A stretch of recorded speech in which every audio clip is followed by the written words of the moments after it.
여러분 안녕하십니까? 광주 MBC 뉴스투데이 시작합니다. 먼저 오늘의 주요 뉴스입니다. 민주당이 광주 서구를 전략 공천할 것이란 전망이 나오면서 예비 후보들이 반발하고 있습니다. 역대 광주 전략 공천 성적표는 좋지 않았습니다. 한빛원전 1, 2호기 수명 연장을 위한 주민 공람 절차가 시작됐지만 주민들은 한수원과 영광군을 상대로 수사와 감사 의뢰를 준비하고 있습니다. 배임 수재 혐의로 검찰이 구속영장을 청구한 김종국 감독에 대해 기아 타이거즈가 계약 해지를 결정했습니다. 지난해 장정석 단장 해임에 이어 2년째 악재가 이어지고 있습니다. 광주시가 공모하는 쓰레기 소각시설 재공모에 광주 7개 지역이 응모했습니다. 민주당이 양양자 의원이 탈당한 광주 서구를 전략선거구로 발표한 이후 민주당이 전략 공천할 가능성이 큰 것으로 알려지면서 예비 후보들과 시민단체를 중심으로 반발이 이어지고 있습니다. 그동안 역대 총선에서 민주당이 광주 지역 후보를 전략 공천한 성적표는 어땠는지 살펴봤습니다. 보도에 주현정 기자입니다. 민주당이 광주 서구을을 전략 선거구로 지정한 이래 예비 후보들의 반발이 이어지고 있습니다. 이곳에 지역구 출마를 준비해왔던 비례대표 김경만 의원은 전략 공천을 하면 역풍이 불 것이라고 경고했습니다. 전략 공천 실패의 상처가 깊은 서구을 유권자의 손으로 후보자를 선택할 수 있도록. 김강진 예비 후보도 유권자의 선택권 배제는 있을 수 없다며 경선 원칙을 강조했고 양부남 예비 후보 역시 전략 공천 반대 의사를 분명히 하고 있습니다. 시민단체들은 전략 공천을 하지 않는 것에 더 나아가 민주당이 서구을에 무공천을 결단해야 한다고 주장했습니다. 대한민국의 정치 발전을 위해 수 정당들의 정치 진출에 활로를 열어주는 통큰 정치를 실현할 것인가. 민주당은 8년 전과 12년 전에 치러진 20대와 19대 총선에서 광주의 전략 공천을 실현했지만 성적은 좋지 못했습니다. 2016년 20대 총선에서 양양자 등 3명을 전략 공천했지만 모두 국민의당 후보에 밀려 낙선했고 민주당은 광주에서 한 석도 얻지 못했습니다. 2012년에 치러진 19대 총선에서도 서구갑 여성 전략지역구 지정을 두고 중앙당이 특정 후보를 염두한 것 아니냐는 논란에 후보가 중도 사퇴하는 등의 잡음이 일기도 했습니다. 민의를 더 절 반영할 수 있는 방법이 그것이 최선이라고 생각했을 때 전략 공천을 해야 되거든요. 근데 민의에 위반되는 방식으로 전략 공천을 하기 때문에 문제라는 거거든요. 민주당은 다음 주 광주에서 이재명 대표가 참석하는 현장 최고위원회를 열 계획인데 지역의 민심을 청취한 후 서구 의뢰 후보 선출 방식을 결정할 것으로 알려졌습니다. MBC 뉴스 주현정입니다. 오늘은 구름 많은 가운데 대체로 흐린 날씨가 예상됩니다. 현재 하늘 모습 보시면 지금은 구름 거의 없는 상태입니다. 현재는 고기압의 영향권에 들어있지만 점차 기압골의 영향권에 들면서 오늘 낮부터 구름의 양이 많아지겠고요. 늦은 밤부터는 비가 내리겠습니다. 오늘 밤부터 내일 낮 사이 광주와 전남에는 5에서 10mm가량의 비가 내리겠습니다. 비가 내리기 전까지는 건조한 날씨가 이어지겠습니다. 특히 전남 동부 지역을 중심으로 대기가 무척 메말라 있는 만큼 화재 사고 나지 않도록 각별히 주의하셔야겠습니다. 기온은 어제보다 오름세를 보이면서 더 포근한 날씨 예상됩니다.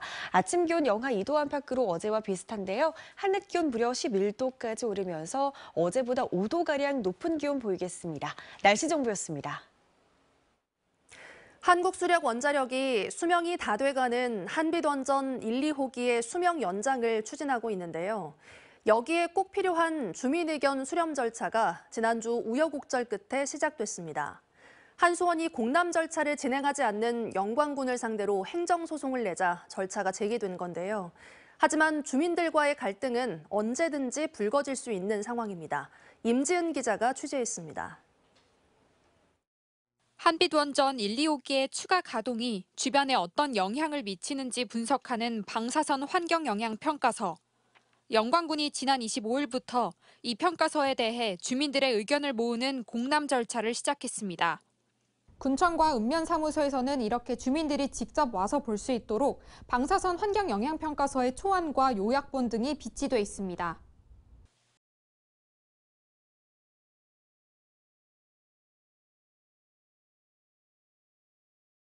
하지만 영광군의 공람 절차가 시작되기까지는 우여곡절을 겪었습니다.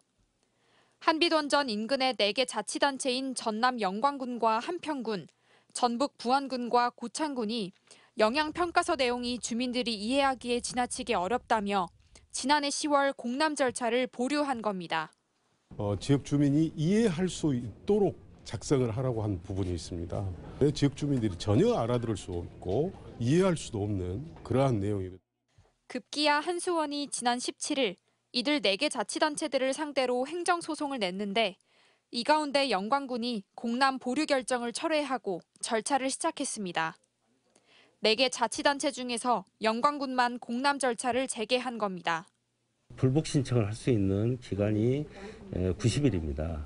그래서 아마 90일이 경과가 되기 때문에 한수원에서 이의제기를 차원에서 주민들은 자치단체들을 소송으로 압박하는 한수원이나 압박을 받는다고 곧바로 공람 절차를 개시한 영광군 모두의 불만입니다.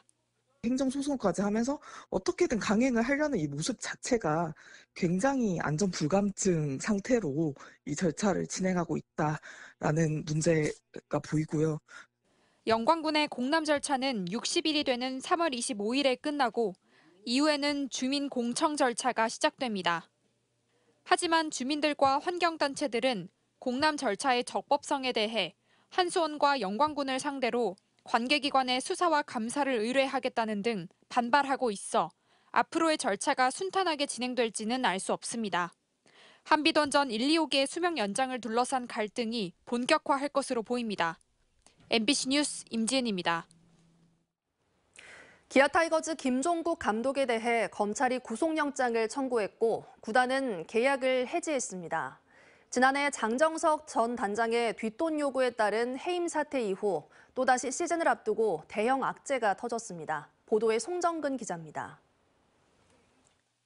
서울중앙지검이 김종국 기아 타이거즈 감독에 대해 배임 수재 등의 혐의로 구속영장을 청구했습니다. 검찰은 함께 영장이 청구된 장정석 전 단장의 선수 뒷돈 요구 사건을 조사하는 과정에서 김 감독의 혐의를 확인한 것으로 알려졌습니다. 김 감독에 대한 영장 실질 심사는 오늘 열릴 예정입니다. 구단은 검찰 수사 결과와 상관없이 품위 손상 행위로 판단해 김종국 감독과의 계약 해지를 결정했습니다. 그러면서 최대한 빠른 시일 내에 후임 감독을 선임할 예정이라고 공식 발표했습니다. 지난해 시즌 개막 전 장정석 전 단장의 뒷돈 요구 파문으로 해임 조치 등 한 차례 홍역을 겪었던 기아가 또다시 대형 악재에 맞닥뜨렸습니다.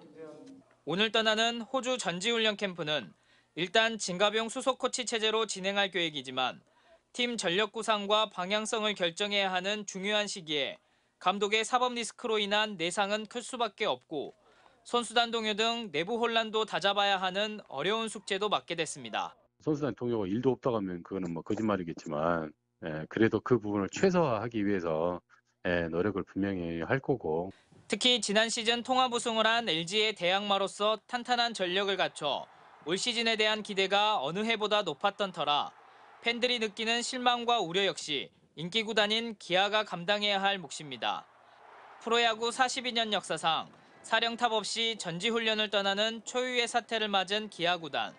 흐트러진 분위기를 추스려 시즌 준비를 해야 하는 풀기 어려운 숙제에 맞닥뜨리게 됐습니다. MBC 뉴스 송정근입니다. 80년 5월 당시 계엄군의 총칼에 맞아 숨진 여동생을 찾아다니다 무차별 구타를 당해 장애를 입은 유족이 국가로부터 정신적 손해배상을 받게 됐습니다. 광주지법 민사 6 단독 정지선 판사는 5.18 민주화운동 과정에서 계엄군의 폭행으로 발생한 정신적 피해를 인정해 국가는 원고 손모 씨에게 배상금 2,700만 원을 지급할 것을 주문했습니다. 손 씨는 항쟁 당시 여동생이 며칠째 귀가하지 않자 도심 곳곳을 살펴보다 계엄군에게 온몸을 구타당했고 이후 외상 후 스트레스 장애 등에 시달려 정신장애인으로 등록됐습니다.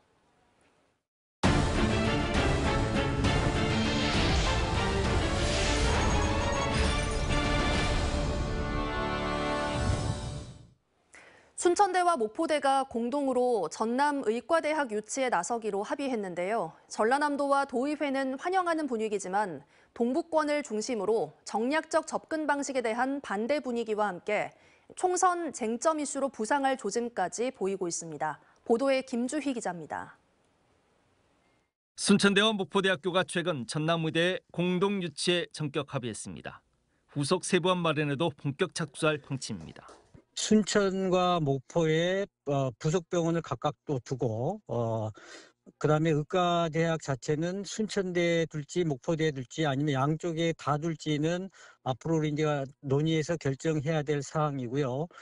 전남도가 가장 먼저 환영 입장을 밝혔습니다. 양 대학의 결정을 적극 지지하고 유치 활동도 적극 지원하겠다는 겁니다.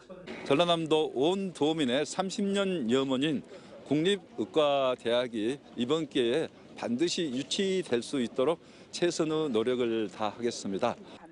또한 전남의대 범도민추진위원회도 최근 국회의사당 앞에서 순천대 목포대와 함께하는 전남권 의대 신설을 촉구하는 결의대회를 갖고 한껏 분위기를 끌어올렸습니다.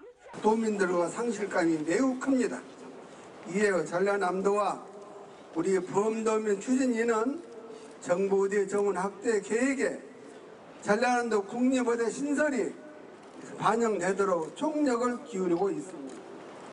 하지만 순천대와 목포대의 전남의대 공동 유치 결정과 관련해 전남 동북권을 중심으로 우려의 목소리가 확산하고 있습니다. 노광규 순천시장은 최근 전남의대 유치 문제와 관련해 정략적 접근을 반대한다는 입장을 밝혔습니다. 동북권은 인구수가 80만 명을 넘고 고위험 산업 현장도 밀집해 의과대학병원의 필요성이 절실한데 정치권이 깊은 고민을 하지 않고 있다고 직격했습니다. 이 같은 분위기는 이번 총선 쟁점 이슈로 부상할 조짐까지도 함지되고 있습니다.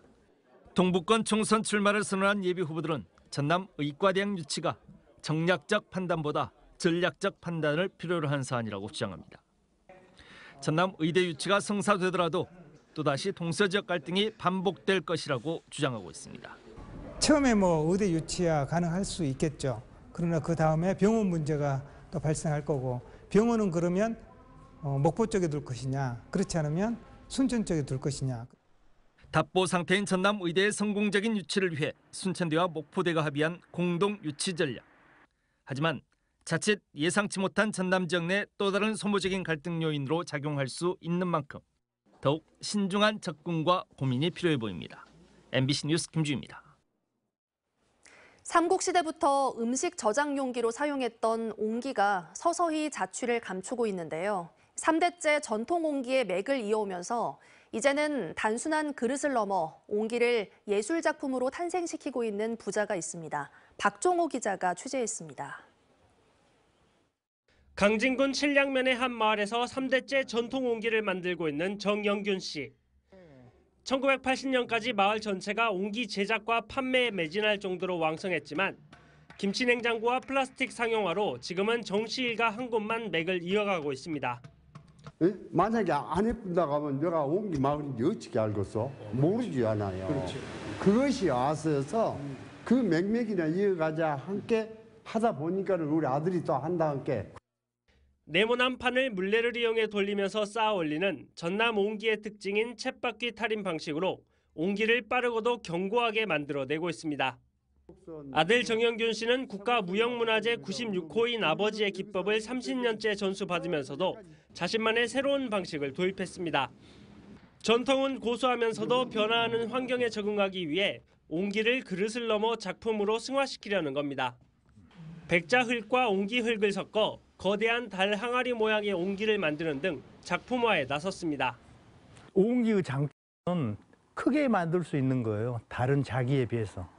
그래서 그 장점을 최대한 살려서 좀 크지만은 좀 온화한 작품을 만들고 싶어요. 정 씨 부자는 올해부터 외국인 대상 옹기 투어와 도예 전공자 워크숍 등을 통해 옹기의 아름다움을 더 널리 알릴 계획. 정 씨 부자의 옹기 사랑에 강진 봉황마을의 가마는 오늘도 꺼지지 않고 있습니다. MBC 뉴스 박종호입니다. 광주시와 전라남도 나주시가 효천역 경유에 대한 타당성을 따지기 위해 광주 나주 간 광역철도 예비타당성 조사를 중지해달라고 국토교통부에 요청했습니다. 광주시는 현재 기획재정부가 진행 중인 광주 나주 광역철도 예타 조사를 중단하고 효천역 경유에 대한 타당성 용역을 진행할 계획이라고 밝혔습니다. 광주시는 지난주 전라남도와 나주시가 효천역 노선 추가를 위한 용역을 진행하고자 예타 조사를 중단한 것에 동의했다며 올해 하반기 해당 용역 결과가 나오는 대로 예타 조사를 재추진할 것이라고 덧붙였습니다. 한 차례 무산됐던 광주시의 쓰레기 소각시설 부지 재공모에 7곳이 신청했습니다. 광주시는 지난해 12월부터 60일 동안 재공모한 결과 서구 1곳과 남구, 북구, 광산구에서 각각 2곳 등이 신청했다고 밝혔습니다. 광주시는 다음 달 1일부터 입지 후보지 타당성 조사를 진행할 예정입니다. 다음은 총선 브리핑 시간입니다.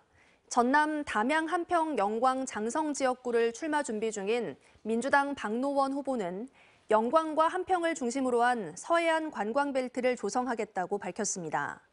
광주 광산을에 도전장을 내민 민주당 정재혁 후보는 자원봉사 활성화와 정부 차원의 간병비 지원 필요성을 위한 자원봉사 시간 국가 간병보장제 도입을 하겠다는 공약을 내걸었습니다. 광주 동구을 출마에 나선 민주당 김성환 후보는 지역민들과의 소통으로 만들어낸 온라인 공약집을 발간했다고 밝혔습니다.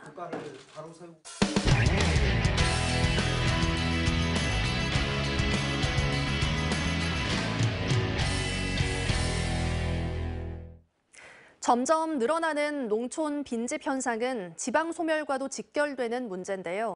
경상북도 예천에서 마을에 빈집이 많아지자 한 주민이 직접 발벗고 빈집 소개에 나서 70명이 넘는 귀촌 인구를 모았습니다. 안동문화방송 김서현 기자의 보도입니다.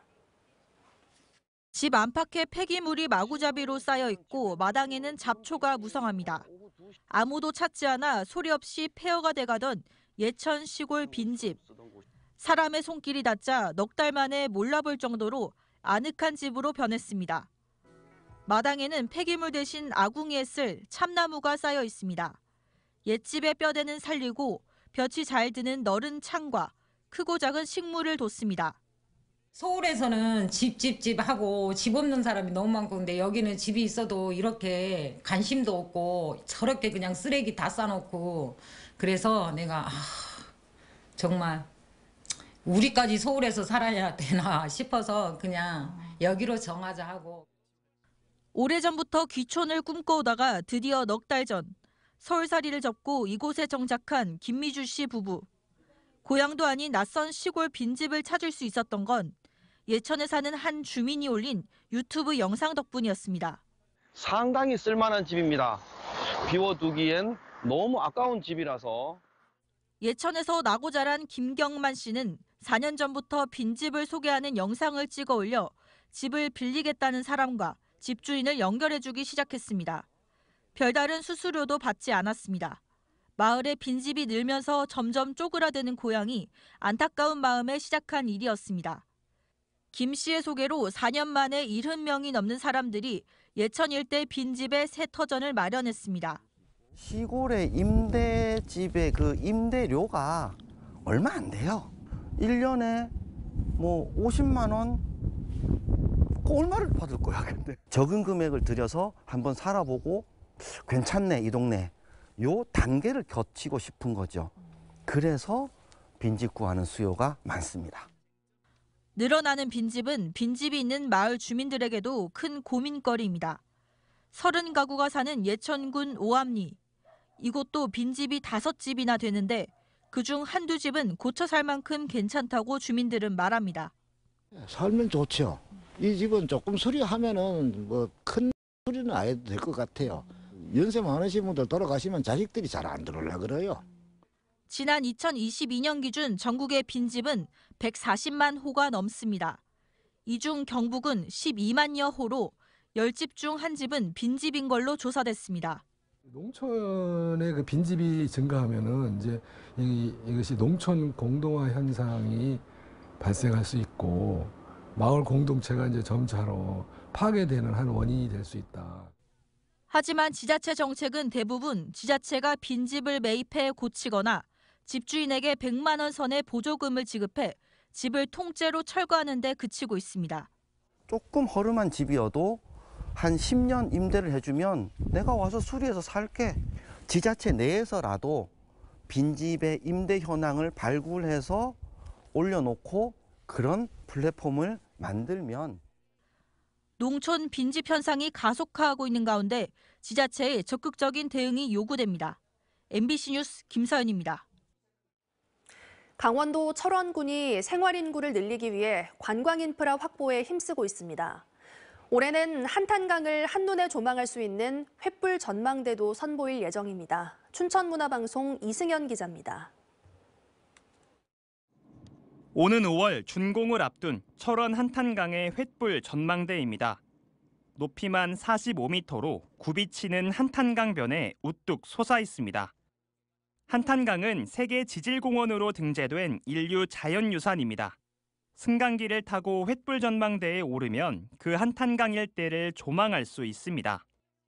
투입된 예산은 80억 원. 밤에도 횃불 전망대와 주변 시설에 조명을 켜고 관광객의 발길을 끌어당길 계획입니다.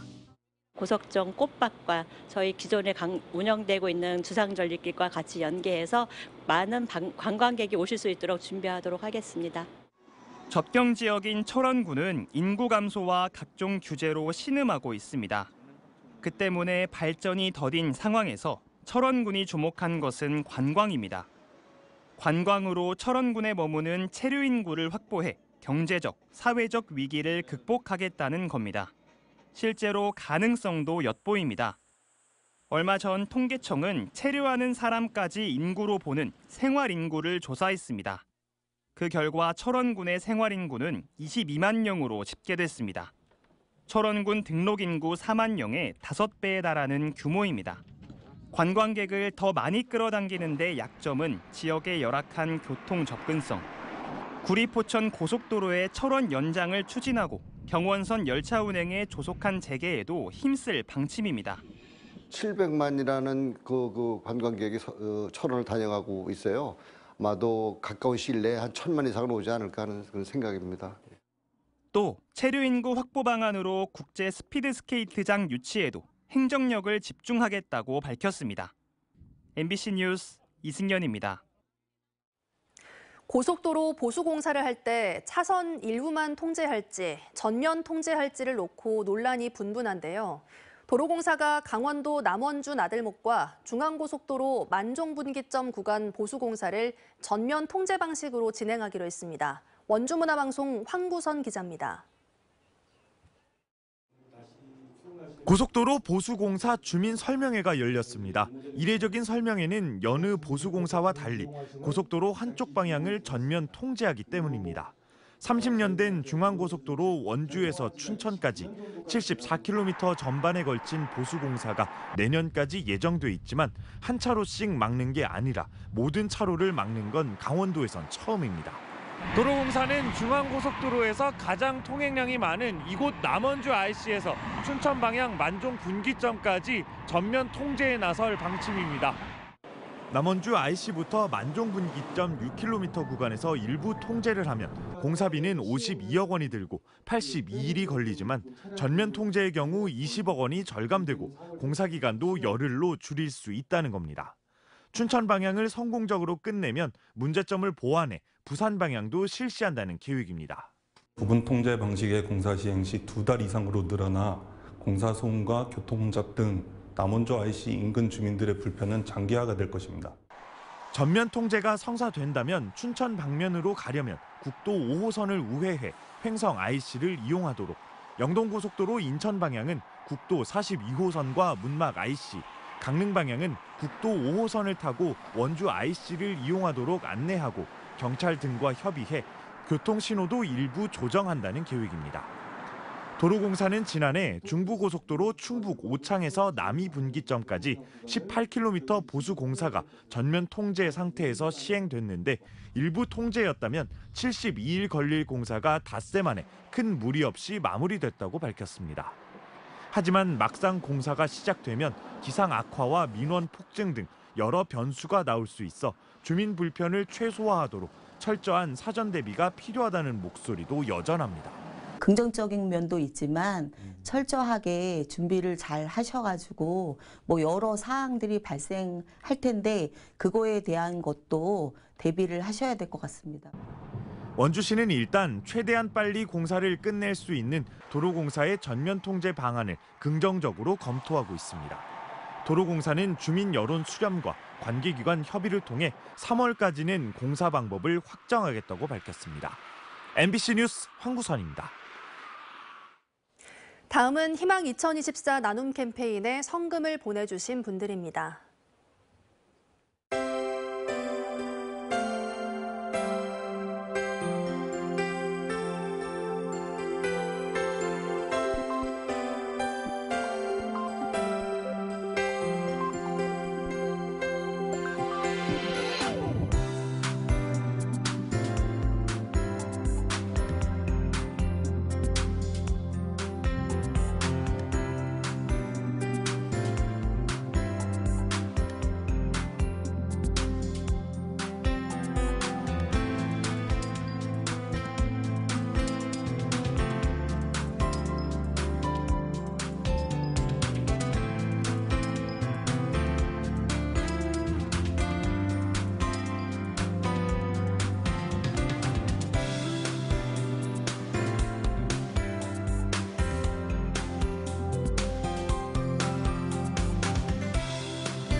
오늘 대체로 맑다가 오후부터는 구름의 양이 많아지겠습니다. 현재 하늘 모습 보시면 지금은 깨끗한 하늘 드러나 있는데요. 현재는 고기압의 영향권에 들어있지만 점차 기압골의 영향권에 들겠고요. 늦은 밤부터는 비도 내리겠습니다. 예상되는 비의 양은 광주와 전남에 내일 낮까지 5에서 10mm가량입니다. 비가 내리기 전까지는 무척 건조한 날씨가 이어지겠습니다. 특히 전남 동부 지역을 중심으로 대기가 바짝 메말라 있는 만큼 화재 사고 나지 않도록 각별히 주의하시기 바랍니다. 기온은 어제보다 높게 오르겠습니다. 아침 기온 영하 2도 안팎으로 어제와 비슷한 가운데 한낮 기온은 11도 안팎으로 어제보다 무려 5도가량 높은 기온 예상됩니다. 대부분 지역의 한낮 기온이 영상 10도 안팎으로 낮 동안 포근한 날씨가 이어지겠습니다. 구례의 현재 기온 영하 6도까지 떨어져 있는데요. 한낮 기온은 무려 12도까지 오르면서 일교차가 매우 크게 벌어지겠습니다. 바다의 물결은 최고 1m에서 1.5m로 잔잔하게 일겠습니다. 모레까지도 약한 비가 오락가락 이어지겠습니다. 날씨 정보였습니다. 뉴스 마칩니다. 함께해 주신 여러분 고맙습니다. 언제 어디서나 내 손 안의 뉴스. 광주 MBC 뉴스 유튜브 구독으로 함께하세요.